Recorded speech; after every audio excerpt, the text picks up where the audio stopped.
Hello बच्चों। आपका हमारे यूट्यूब चैनल दीपक सर क्लासेस में स्वागत है। बच्चों, आज की क्लास में हम चैप्टर 4 का एग्जाम्पल नंबर 3 करेंगे। ठीक है। एग्जाम्पल नंबर 3 क्या कह रहा है, आपको इसके रूट्स निकालने हैं इस इक्वेशन के बाय फैक्टराइजेशन मेथड। रूट्स मतलब भाई रूट्स कह लो, सॉल्यूशन कह लो या जीरोज कह लो, एक ही बात है। वो भी फैक्टराइजेशन मेथड से, यानी स्प्लिटिंग द मिडिल टर्म वाला। चलो करते हैं। ठीक है, सुनो तरीका क्या बताया था। इसका और इसका विद साइन मल्टीप्लाई कर लेते हैं, पहले और लास्ट वाले का। फिर इसके ऐसे फैक्टर करते हैं जिनका सम ये आए, इसके ऐसे फैक्टर्स करते हैं जिनका सम ये आए, और वापस उन फैक्टर्स का मल्टीप्लाई ये आए। तो मुझे पता है 6 के तो 2 3 जा ही हो सकता है ओनली, और होने को तो 6 1 जा भी हो सकता है, मैं ये नहीं कह रहा हूँ।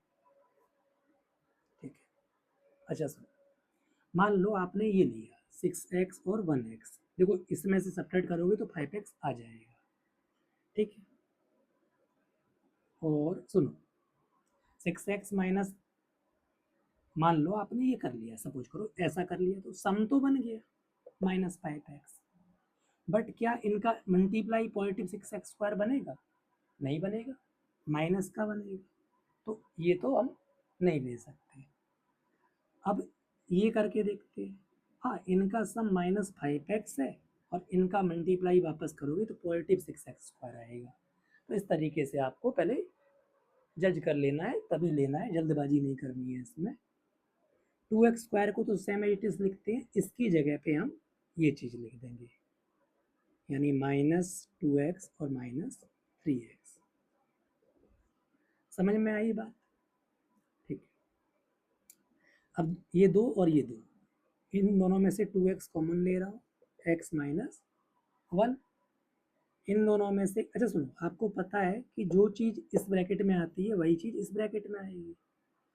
अगर सोचो मैं ओनली 3 कॉमन लूँ तो -x आएगा, बट हमें तो पॉजिटिव x लाना है, तो इसका मतलब मुझे -3 कॉमन लेना पड़ेगा, क्योंकि माइनस कॉमन लेते हैं तो साइन चेंज हो जाती है। क्लियर? ठीक है, अब देखो सुनो, मैंने कहा था फिर जो ये ब्रैकेट में आती है उसे एक बार लिख लेते हैं, इस सेम चीज़ को एक ब्रैकेट में, बची हुई चीज़ एक ब्रैकेट में। ठीक है, समझ में आ रहा है? ठीक है, अब इनका प्रोडक्ट 0 है तो हो सकता है ये 0 हो या हो सकता है ये 0 हो, तो यानी दोनों को हम 0 इक्वल लेकर चलते हैं। x = 1, -3 उधर जाएगा तो +3 हो जाएगा, तो x = हो जाएगा 3/2। यानी ये हमारे क्या हो गए, रूट्स हो गए इस इक्वेशन के।